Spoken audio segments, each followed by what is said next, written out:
roku 2023 sa obec Nedožery Brezany zapojila do výzvy Ministerstva práce, sociálnych vecí a rodiny, ktorá podporovala vznik nových zariadení sociálnych služieb.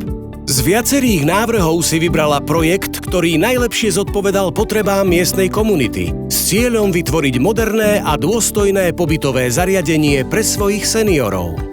Projekt spája moderné technológie a ekologické princípy. Budova využíva fotovoltické panely, slnečné kolektory a systém na zachytávanie dažďovej vody.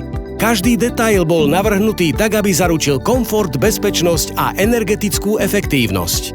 Najväčšou výzvou pre obec bol čas. Bolo potrebné expresne pripraviť projektovú dokumentáciu, získať povolenia a zvládnuť administratívu. No aj napriek tomu sa všetko podarilo zrealizovať v rekordnom termíne.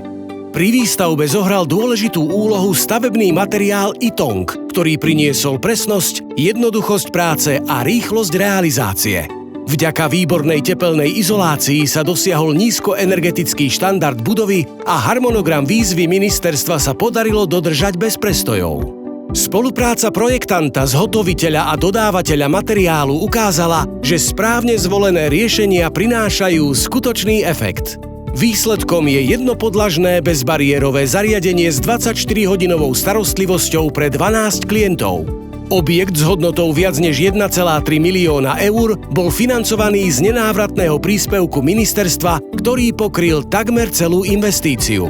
Nechýbajú spoločenské priestory, kuchyňa, jedáleň, zázemie pre personál, terasa, zeleň a parkovisko s 13 miestami, vrátane nabíjacej stanice pre elektromobily. Projekt dokazuje, že aj menšia obec dokáže zvládnuť veľkú výzvu, ak má jasnú víziu, odhodlanie a kvalitný tím. Tento projekt je financovaný Európskou úniou z prostriedkov plánu obnovy a odolnosti Slovenskej republiky.